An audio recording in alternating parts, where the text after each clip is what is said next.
अभिवृद्धि का मतलब क्या बताया था आपको? शारीरिक विकास, और विकास के अंदर सारे पहलू शामिल है, जिसमें शारीरिक विकास भी है, उसमें मानसिक भी है, बौद्धिक भी है, संवेगात्मक, जो भी आप कह दो उनको, सामाजिक, नैतिक, सब आ गए उसके अंदर, है ना। विकास एक बहुपक्षीय विचारधारा है, उसमें सिर्फ एक ही पक्ष है। अभिवृद्धि में सिर्फ एक ही पक्ष है, शरीर का विकास, ग्रोथ, और उसके अंदर बहुत सारे डायमेंशंस है, ठीक है।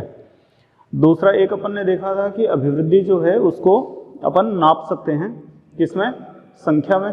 तो अभिवृद्धि जो है वो क्या है? संख्यात्मक है, परिमाणात्मक है, मात्रात्मक है, या क्वांटिटेटिव है। और विकास क्या है?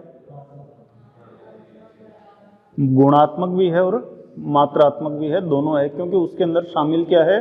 अभिवृद्धि। और अभिवृद्धि क्या है? आपकी मात्रात्मक है। तो विकास के अंदर मात्रात्मक भी होगा, और विकास के जो दूसरे वाले पहलू हैं, जो सामाजिक पहलू हैं, जो अपन ने देखा वंशक्रम और वातावरण, या जैविक पक्ष और सामाजिक पक्ष, तो उसको अपन क्या मात्रा में या किसी संख्या में नाप सकते हैं? उसको नहीं नाप सकते। तो वो क्या होगा? गुणात्मक होगा। और बाकी आपका जो है अभिवृद्धि विकास के अंदर शामिल होने की वजह से वो क्या होगा? मात्रात्मक भी होगा। एक अपन ने क्या बताया था? विकास के दो पक्ष बताए थे आपको। एक तो क्या था आपका? जैविक पक्ष था, दूसरा क्या था?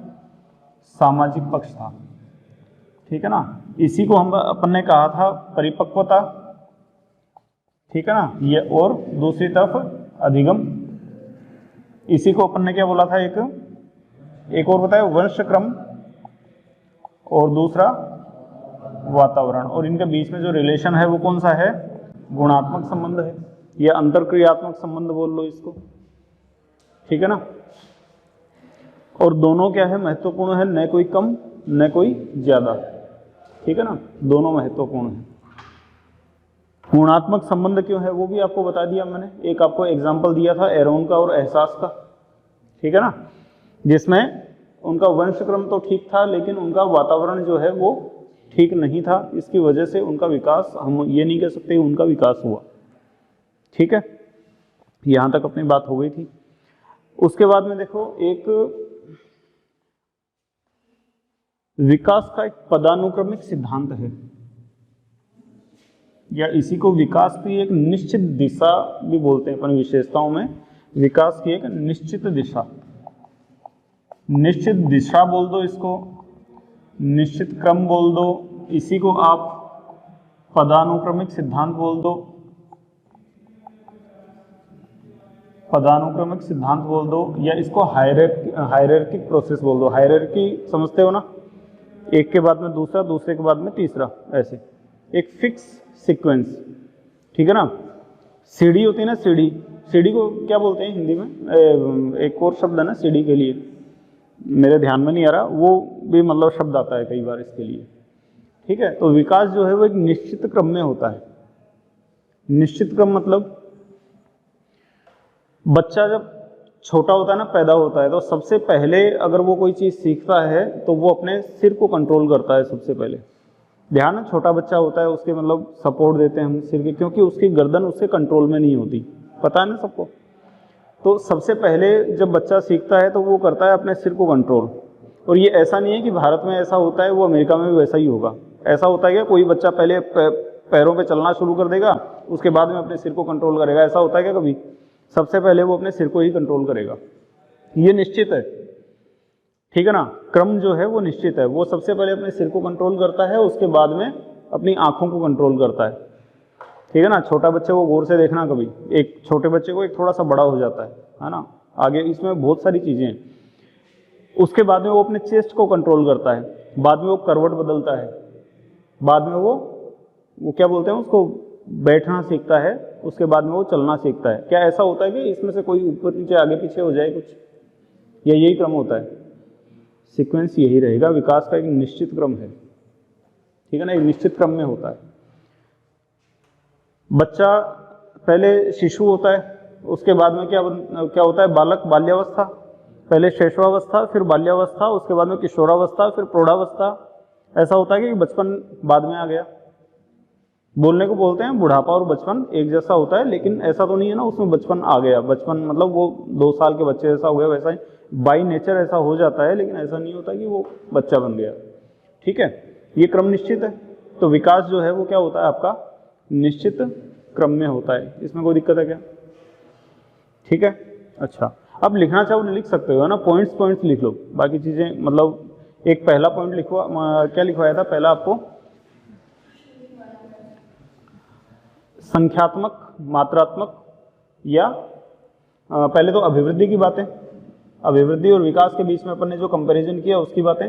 तो सबसे पहले आपको क्या लिखवाया था, अभिवृद्धि तो क्या है, शारीरिक विकास, शारीरिक वृद्धि, शरीर में होने वाले परिवर्तन, कोशिकाओं में होने वाली ग्रोथ, ये क्या है, अभिवृद्धि है। फ्रैंक एक विद्वान हुए हैं, साइकोलॉजिस्ट हुए हैं, उनकी परिभाषा है कि कोशिकाओं में होने वाली गुणात्मक वृद्धि जो है वो क्या है, अभिवृद्धि है, उनकी परिभाषा है।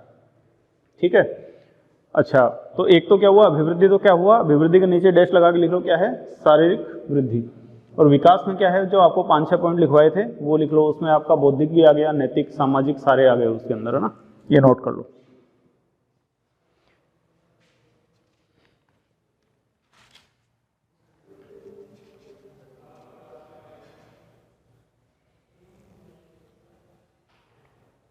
ठीक है, दूसरा क्या लिखवाया था आपको, विकास अभिवृद्धि एक पक्षीय है, क्योंकि उसमें सिर्फ क्या है, शारीरिक विकास है, और जो आपका विकास है वो बहुपक्षीय है, बहुपक्षीय अवधारणा है विकास, है ना। एरिया की बात करें तो विकास का जो क्षेत्र है वो ज्यादा व्यापक है या अभिवृद्धि का व्यापक है, व्यापक मतलब बड़ा एरिया, समझते हो ना, एरिया तो क्षेत्र, व्यापक किसका है, बड़ा एरिया कौन सा है, विकास या अभिवृद्धि, विकास का, क्योंकि विकास के अंदर तो अभिवृद्धि खुद शामिल है। ठीक है, और एक क्या लिखाया था, विकास के 2 पक्ष, जिसमें आपको लिखवाया था एक तो वंशक्रम और दूसरा वातावरण। ठीक है ना, उसी को हम बोलते हैं जैविक पक्ष और सामाजिक पक्ष, उसी को बोलते हैं परिपक्वता और अधिगम, और दोनों के बीच में कौन सा संबंध है, गुणात्मक संबंध। ये चीज नोट कर लो कल वाली। ठीक है, अपनी लैंग्वेज में कैसे भी नोट कर लो, मुद्दा सिर्फ इतना सा है कि कंसेप्ट है ना वो पता होना चाहिए। ठीक है ना, लैंग्वेज आप अपने हिसाब से बनाओ। ये अपन कर रहे हैं अभी विकास की विशेषताएं, वो तो एक छोटा सा अभिवृद्धि और विकास के बीच में मतलब वो था समझने के लिए। ठीक है ना, अपना पहला जो क्वेश्चन समझ लो, कुछ भी समझ लो, हेडिंग समझ लो, विकास की विशेषताएं, फीचर्स ऑफ डेवलपमेंट। ठीक है ना, इसमें पहला अपन देख रहे हैं निश्चित दिशा क्रम, और इसी में जब विकास के सिद्धांत पढ़ते हैं तो उसी के अंदर एक आता है पदानुक्रमिक सिद्धांत, तो वो यहीं पे कवर है। जो निश्चित क्रम या दिशा की बात है वही बात क्या बोल रहा है, पदानुक्रमिक सिद्धांत है। ठीक है ना, तो ये अलग से नहीं पढ़ेंगे, विकास के सिद्धांतों के अंदर पदानुक्रमिक सिद्धांत यहीं पे कवर कर दिया है इसको, है ना। चलो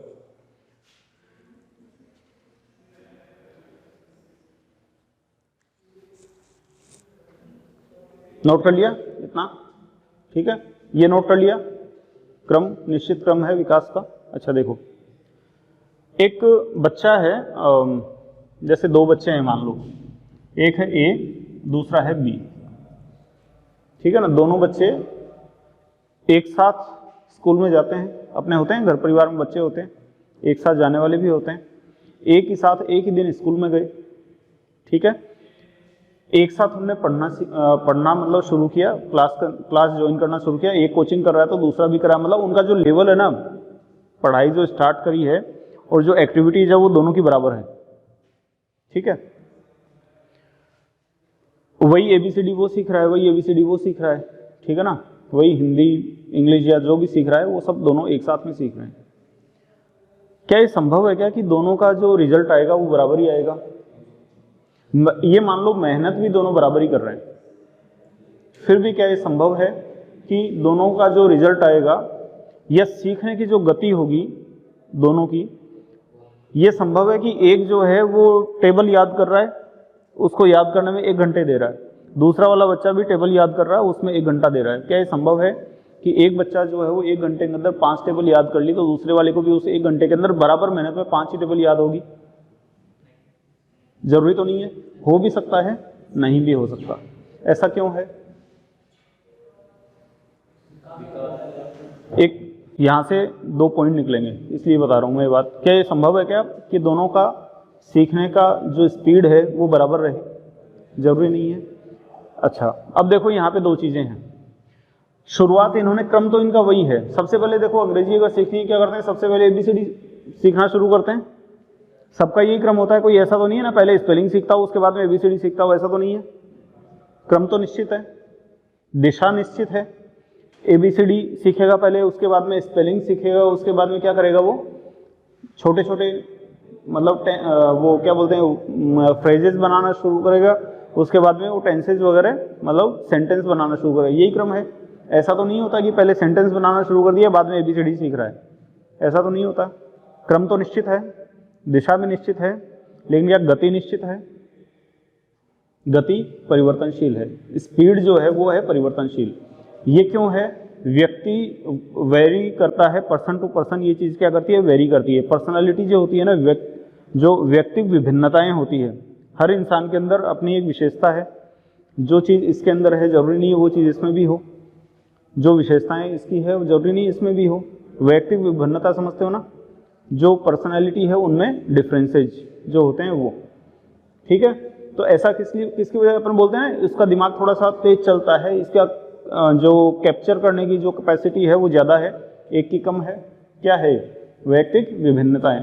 कोई भी दो इंसान, उनके अंदर व्यक्तिगत विभिन्नताएं होंगी, उनकी गति जो है, स्पीड है, वो हमेशा क्या होगी, अलग अलग होगी। ये कभी भी जरूरी नहीं है। तो विकास का जो क्रम है वो तो निश्चित है, उसकी दिशा है वो भी निश्चित है। एक ही दिशा है, एक ही क्रम है, लेकिन विकास की जो गति है वो क्या है, अलग अलग होती है। समझ में आ गई बात? तो जो क्रम है ना, दिशा है, क्रम है विकास का, वो तो क्या है, एक ही है, ठीक है ना। वो ABCD सीखेगा पहले, उसके बाद में जो प्रोसेस है उसी के थ्रू जाएगा। एक बच्चा, जो बच्चा उस प्रोसेस में जा रहा है, दूसरा वाला भी उसी प्रोसेस में जाएगा, लेकिन उनका सीखने की जो स्पीड है वो क्या होगी, अलग अलग होगी। तो विकास की जो गति है ना, विकास की गति या इसको कह दो आप स्पीड, वो क्या होगी, दोनों दो अलग अलग इंसानों के अंदर, दो अलग अलग बच्चों में क्या होगी, अलग अलग होगी। दिक्कत कोई इसमें? ठीक है। एक बच्चा ग्रोथ कर रहा है, वो मतलब दो बच्चे हैं, दोनों मतलब एक ही साथ पैदा हुए जुड़वा बच्चे हैं, ठीक है ना। क्या ये संभव है कि दोनों, इस बात की कोई गारंटी है कि दोनों की हाइट भी सेम होगी, वेट भी सेम होगा? जरूरी तो नहीं है, हो सकता है एक का कम एक का ज़्यादा, देखने को मिलता है ऐसा। आपके घर में एक बच्चा है, वो मतलब 5 साल का है, दूसरे घर में भी एक बच्चा है, वो भी उसी दिन पैदा हुआ है, लेकिन उनका भी जो शरीर की जो वृद्धि है या विकास है वो क्या हो सकता है, अलग अलग हो सकता है। तो गति जो होगी, स्पीड जो होगी वो अलग अलग होगी, ठीक है ना। और ये किस वजह से होगी, व्यक्तिगत विभिन्नता के कारण।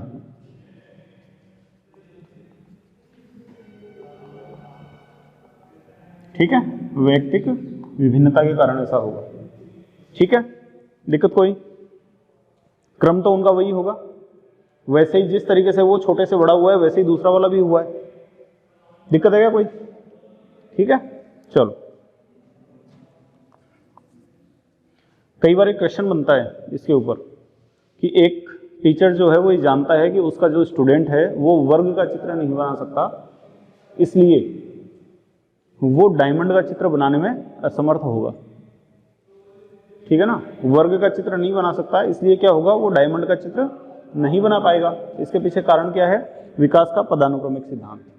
क्योंकि स्टेप बाय स्टेप, एक के बाद में दूसरा, दूसरे के बाद तीसरा, ऐसे वो क्रम से चीज़ों को सीखता है। तो जो वर्ग का चित्र नहीं बना सकता, क्योंकि वर्ग के बाद में आता है, वर्ग में कितने होते हैं, 4, डायमंड में तो ज़्यादा होती है ना, ठीक है ना। तो जो वर्ग का चित्र अगर ठीक से नहीं बना पा रहा है, इसका मतलब अभी वो पीछे है, तो उसको अभी वर्ग का चित्र बनाना है, उसके बाद में वो डायमंड का बना पाएगा, ठीक है ना।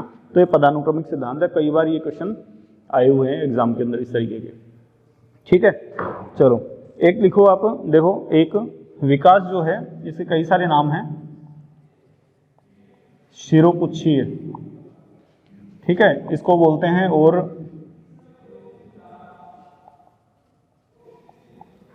पदाभिमुखी इसको बोलते हैं, और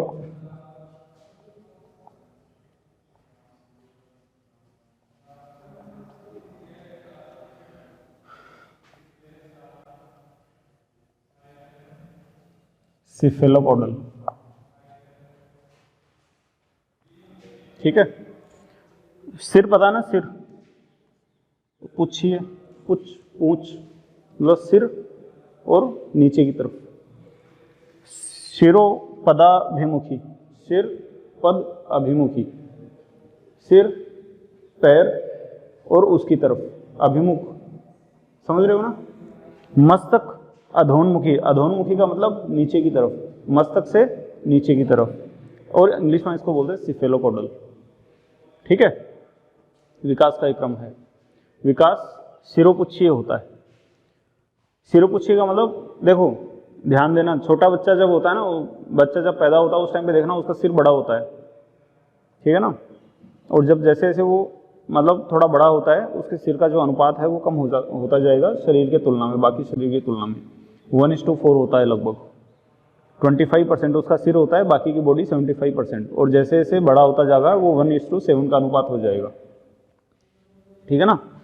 पैदा होता है तो 1:4 का होता है, बाद में बड़ा होने के बाद में 1:7 का होता है, मतलब ये सिर का, ये बाकी की बॉडी का, ठीक है ना, ये होता है। तो विकास जो होता है ना वो सिर से पैरों की तरफ जाता है, ठीक है ना। सिर से पैरों, बड़ा पहले सिर होता है, उसके बाद में बाकी के जो अंग है, नीचे के जो अंग है वो बढ़ते हैं।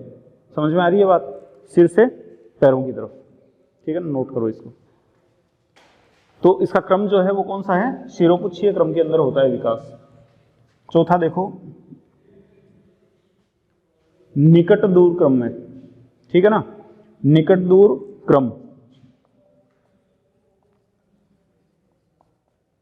या इसको अपन बोलते हैं प्रोक्सिमो डिस्टल, ठीक है। इसको एक और शब्द है इसके लिए, अभिसारी।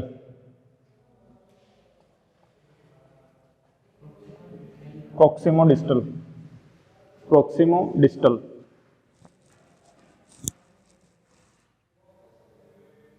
सॉरी अभिसारी नहीं, अपसारी, अभिसारी नहीं, अभिसारी तो अलग हो गया, अपसारी। और भी है इसमें, इसको बोल सकते हो अंदर से बाहर की ओर, अंदर से बाहर की ओर, ठीक है ना। निकट दूर हो गया, प्रोक्सिमो डिस्टल हो गया, अपसारी हो गया, अंदर से बाहर की ओर हो गया।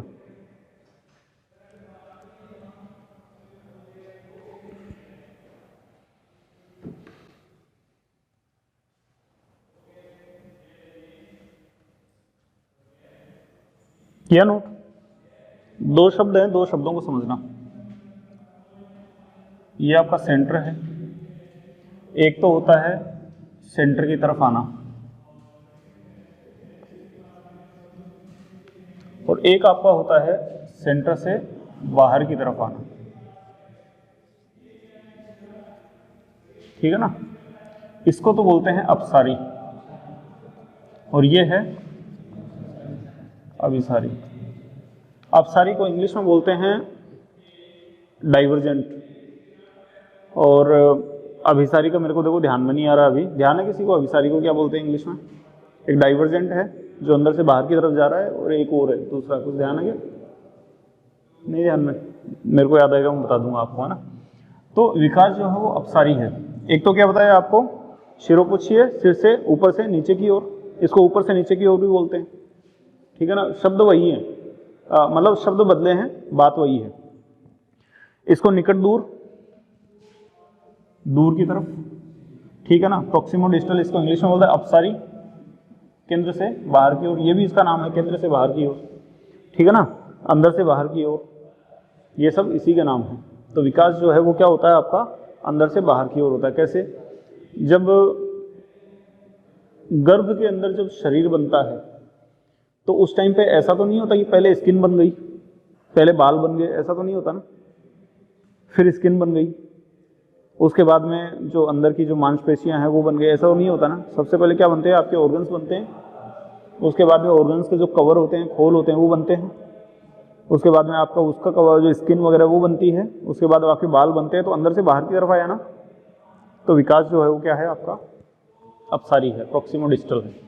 दिक्कत कोई? ठीक है। तो ये तो आप समझ लो पैदा होने से पहले की बात है और ये पैदा होने के बाद की बात है, ठीक है ना। तो ऊपर से नीचे की तरफ जो विकास जो है उसका क्रम रहता है और एक आपका अंदर से बाहर की तरफ, ठीक है ना। एंडोडर्म मेसोडर्म सुने हुए क्या नाम आपके, वही चीज़ है, ठीक है ना। तो ये आपका प्रोक्सिमोडिस्टल है और एक आपका क्या है ऊपर से नीचे की तरफ सिफेलोपोडल। दिक्कत कोई, ठीक है, नोट करो ये।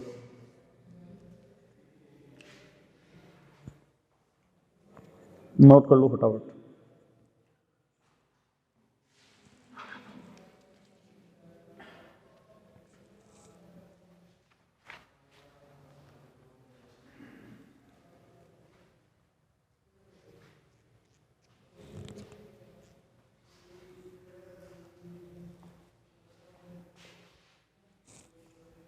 हटा दो इसको,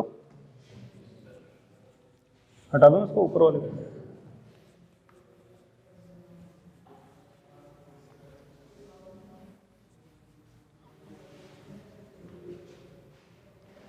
एक देखो, एक और लिखो इसमें, विकास विशिष्ट विकास जो है वो, अच्छा एक शब्द समझो पहले इसके लाइन लिखने से पहले। एक शब्द है सामान्य, एक है विशिष्ट, दोनों में क्या अंतर है?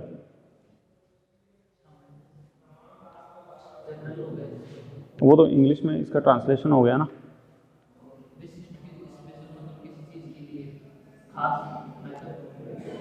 महत्वपूर्ण, ठीक है। और कुछ, और सामान्य में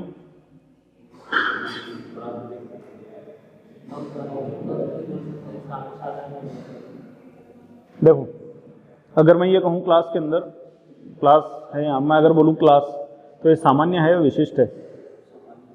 सामान्य। और मैं किसी स्टूडेंट का नाम लूँ वो विशिष्ट। चलो, छोटे बच्चे को देखना। अच्छा, आपको मेरे को अगर मार्कर चलाना है तो मैं किसका इस्तेमाल कर रहा हूँ? मार्कर चला रहा हूँ तो किसका इस्तेमाल कर रहा हूँ? हथेली का। इसका तो इस्तेमाल नहीं कर रहा मैं। या मैं और विशिष्ट हूँ तो किसका इस्तेमाल कर रहा हूँ? फिंगर का, ठीक है ना। मेरा हाथ तो नहीं हिल रहा, ठीक है ना, उंगलियां हिल रही है।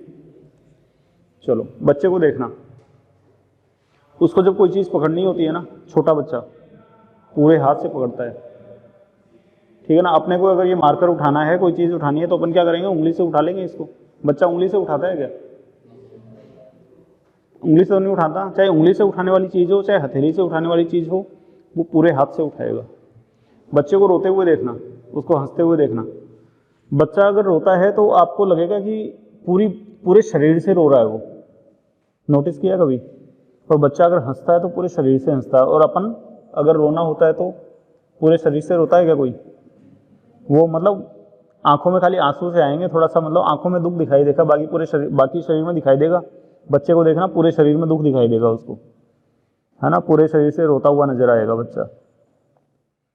तो वो जो पूरे हाथ से उस चीज को उठा रहा है, वो सामान्य क्रिया कर रहा है या विशिष्ट क्रिया कर रहा है?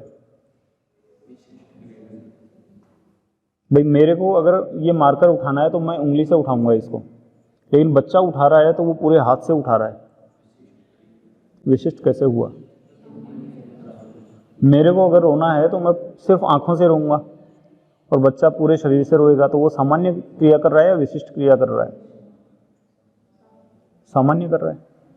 तो विशिष्ट तो तब होगी ना भाई, एक बात सुनो, ये शरीर के लिए हाथ क्या है? विशिष्ट।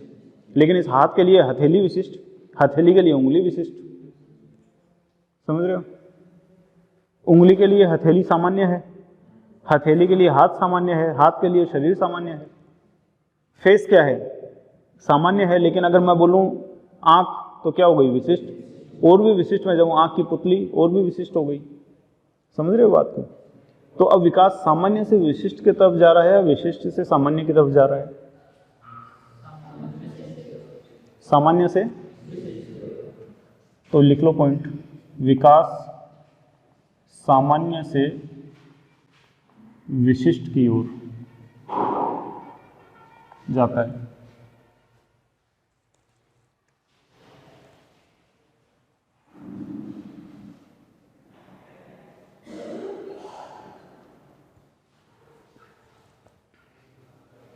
देखो ये चीज़ें जो अपन देख रहे हैं बार बार यही घूम के आएगी, ठीक है ना। अधिगम आपका एक टॉपिक है, लर्निंग वहाँ पे भी यही चीज़ें आने वाली हैं, अलग नहीं है, चीज़ें वही है।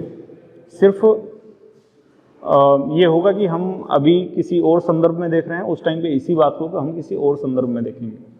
जैसे लर्निंग के अंदर क्या होता है, अधिगम के अंदर दो सिद्धांत होते हैं, एक आगमन का सिद्धांत, एक निगमन का सिद्धांत, या इसको आगमन विधि और निगमन विधि बोलते हैं, ठीक है ना।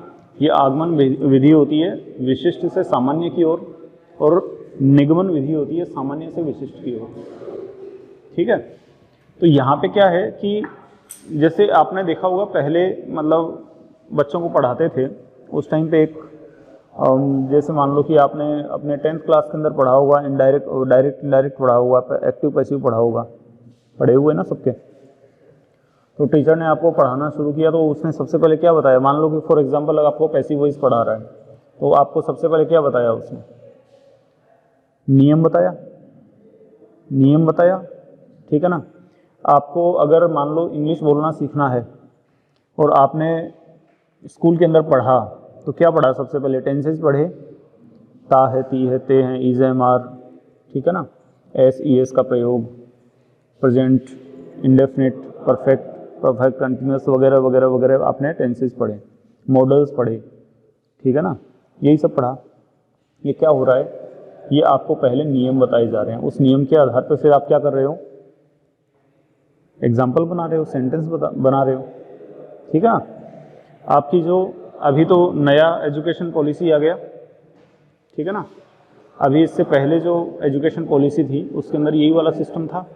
अच्छा, उसके अलावा जो आपकी 2005 की जो पाठ्यचर्या, कुछ मतलब आपके आप बुक्स वगैरह देखते हो ना जो आपकी आती है, उसमें देखना आप राष्ट्रीय शिक्षा नीति के बारे में, मतलब एक पैराग्राफ होता है शुरू में, राष्ट्रीय शिक्षा नीति के बारे में लिखा हुआ रहता है।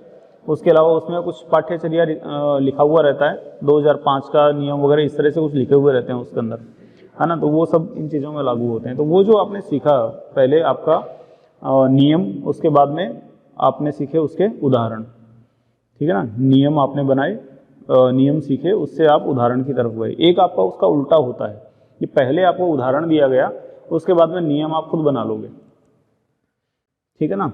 जैसे मैंने आपको यही वाला पॉइंट बताया सामान्य से विशिष्ट वाला, तो मैंने आपको ये नहीं लिखवाया पहले कि भाई सामान्य से विशिष्ट की तरफ होता है, मैंने आपको कुछ बातें बताई और आपने खुद कहा कि सामान्य से विशिष्ट की तरफ होता है विकास। ये क्या है, ये है उदाहरण से नियम की ओर। नियम आपने खुद बनाया, मैंने सिर्फ एक एग्जाम्पल बताया। इसके उल्टा हो रहा था क्या, नियम से उदाहरण की ओर। तो वही अंतर है आपका आगमन और निगमन विधि के अंदर, ठीक है ना। तो ये जो आपका अधिगम वाला टॉपिक है उसके अंदर बात करेंगे, चीज़ें वही आएगी, चीज़ें वही है। वो सामान्य से विशिष्ट यहाँ भी है, थोड़ा बहुत वहाँ भी है, वहाँ भी होगा, विशिष्ट से सामान्य या सामान्य से विशिष्ट, वहाँ पे आगमन निगमन का नाम हो गया उसका, ठीक है ना। तो वहाँ भी वो चीज़ें होंगी, इसमें दिक्कत कोई, क्या क्या देख लिया। अभिवृद्धि मात्रात्मक है, विकास मात्रात्मक और गुणात्मक दोनों है। अभिवृद्धि में सिर्फ शारीरिक विकास है और विकास के अंदर शारीरिक, मानसिक, नैतिक, सामाजिक सब है, ठीक है। उसके बाद में अपन ने एक देखा, विकास के दो पक्ष देखे, जिसके अंदर क्या था, एक जैविक पक्ष जिसको हमने वंशक्रम कहा, जिसको हमने परिपक्वता कहा। परिपक्वता मतलब परिपक्वता, छोटे से बड़े हो रहे हैं, परिपक्व हो रहे हैं, ठीक है ना। हालांकि इसके और भी सेंसेज हैं, लेकिन फिलहाल ये शारीरिक पक्ष थोड़ा सा ज़्यादा है परिपक्वता के अंदर। और दूसरे साइड में हमने क्या कहा, अधिगम कहा, जिसका संबंध किसके साथ में है, वातावरण के साथ में है, जिसका संबंध आपका जो सामाजिक पक्ष है उसके साथ में है, और दोनों के बीच में अंतरक्रियात्मक संबंध है या फिर गुणात्मक संबंध है, ठीक है ना। और क्या देखा अपन ने, विकास जो है वो सिरोपुच्छी है, सिर से पैरों की तरफ चलता है, विकास अंदर से बाहर की तरफ चलता है, विकास सामान्य से विशिष्ट की तरफ चलता है, ठीक है। दिक्कत कोई, बाकी कल देखेंगे।